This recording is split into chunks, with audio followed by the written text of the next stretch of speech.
वह आदिकाल भारत था, 1500 से 2000 ईसा पूर्व, और जम्बू द्वीप कहा जाता था। भारत नाम तो बाद में पड़ा।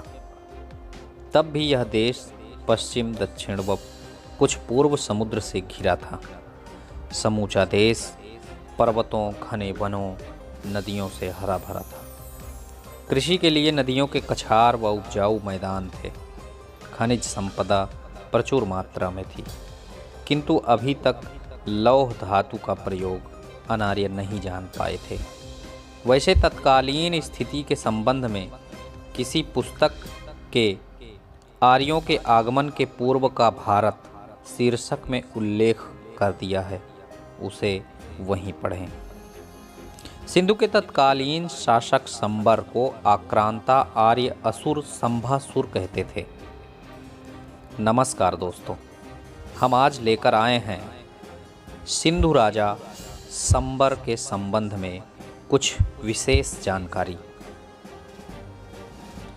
तो आइए शुरू करते हैं। सारे देश में द्रविड़ वंश, नाग वंश, निषाद वंशियों की आबादी थी। अलग अलग क्षेत्रों में वही शासक थे, उन्हीं की व्यवस्था थी। शिव उनके आराध्य देव, शक्ति सत्ता के स्रोत व केंद्र थे। पंचनद की सैंधव सभ्यता फल फूल रही थी, जो तत्कालीन विश्व सभ्यताओं में मिस्र, यूनान, रोम, बाबुल की सभ्यता संस्कृति से बहुत आगे थी। राजा शंबर के वंश के संबंध में सटीक तो नहीं कहा जा सकता, क्योंकि वह इतिहास का नहीं पुराण का युग था। पुराणकार आर्य ब्राह्मण थे जो अनार्यों को शत्रु मानते, उन पर विजय चाहते थे। इसलिए अनार्य मूल निवासियों पर उनका लेखन विद्वेषपूर्ण था, या तो इन पर लिखा ही नहीं, जो लिखा वह खलनायक के रूप में लिखा। पुराणों में जो मिलता है उसके अनुसार यहाँ के अनार्य कुल के राजा हिरणाक्ष थे। उनकी राजधानी नर्मदा तट पर व दूसरी उत्तर कन्नौज के पास थी। उनकी पत्नी अंबिका ने 3 पुत्रों को जन्म दिया, अंधक, शंबर और वज्रांग। पिता के न रह पाने पर ज्येष्ठ पुत्र अंधक वहाँ के उत्तराधिकारी थे। संभवतः इन्हीं वीर शंबर व वज्रांग ने उत्तर पश्चिम की ओर बढ़कर सिंधु भूभाग पर अपना आधिपत्य स्थापित किया।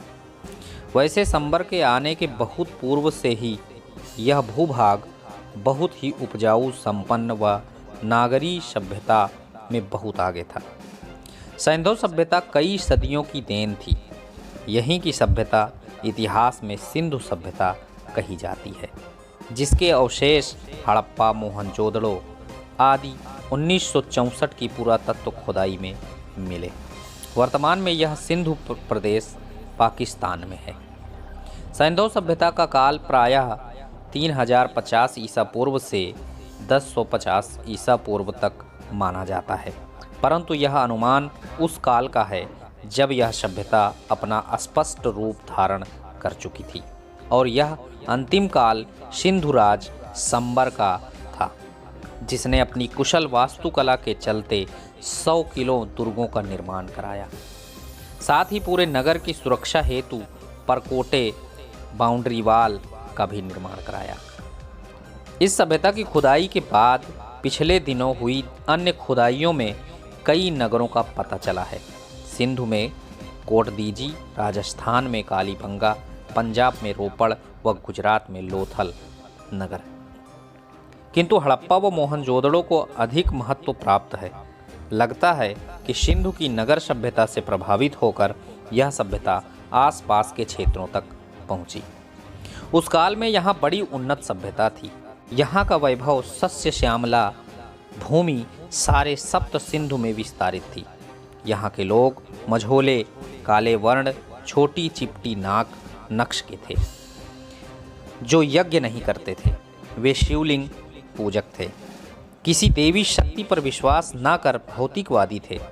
वे काले थे पर श्वेत वस्त्र धारण करते थे।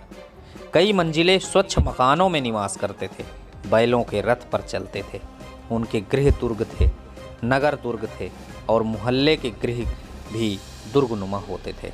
वे प्रसन्न बदन घूमते, कृषि कार्य में आनंद मानते थे। उनके बाजारों में देसी ही नहीं संसार की वस्तुओं का सौदा होता, लेन देन व्यापार होता था। नगरों की सफाई, पानी की निकासी, सिंचाई की नहरें, नागरिकों के नित्य स्थान व जल क्रीड़ा के लिए कृत्रिम सुंदर तालाब निर्मित किए गए थे। अनाज के रख रखाव के लिए बड़ी बखारें होती थीं। नगरों की सफाई तो आश्चर्यजनक थी। आक्रांता आर्यों ने इस उन्नत सभ्यता को देखा तो उनके मुंह में पानी सा आ गया और उसे किसी भी विधि हस्तगत करने का या नष्ट कर डालने का निश्चय किया। आर्यों के लिए सिंधु भूभाग पर प्रथम हमला इसलिए आवश्यक था कि उत्तर पश्चिम में वह भारत का प्रवेश द्वार था, पर उन्होंने आते ही हमला नहीं किया। वर्षों ठहर कर और बहुत सोच विचार कर आक्रमण किया। आर्य उत्तर पश्चिम हिंदुकुश पर्वत को लांघ कर भारत आए थे। कई दशकों तक तिब्बत के पठारों से लेकर हिमालय की तराई तक आबाद हो चुके थे।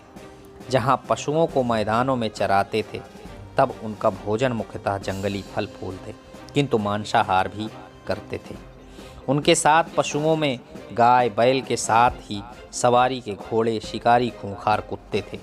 यदि कृषि का ज्ञान उन्हें न था, पर लौह धातु के उपयोग का ज्ञान उन्हें था, इसलिए अपने साथ झोपड़ों में वे कुल्हाड़े, फरसे, भाला, बर्छी, तलवार, तीर, कमान से लैस थे। यहाँ बसकर उन्होंने पहले यहाँ के मूल निवासियों के जीवन, रहन सहन, वस्त्र आभूषण, कृषि व्यवस्था, मकान, किले, चहार दीवारी, पानी की व्यवस्था व व्यापार को देखा, समझा। सिंधु प्रदेश ही नहीं और दक्षिण चलकर पंजाब, राजस्थान, कन्नौज के साथ ही गंगा यमुना के कछारों को भी नज़दीक से देखा। फिर बहुत जानकारी व समझदारी से हमले की योजना बनाई। शुरू में आर्यों ने अनार्यों के साथ घुलने मिलने का भी नाटक किया। उनका उद्देश्य चोरी करना, अनार्यों के पशुओं को छुपकर हाँक ले जाना, फसल लूट ले जाना, खेतों में आग लगाकर तनाव पैदा करना, जिससे हमले का बहाना मिल सके।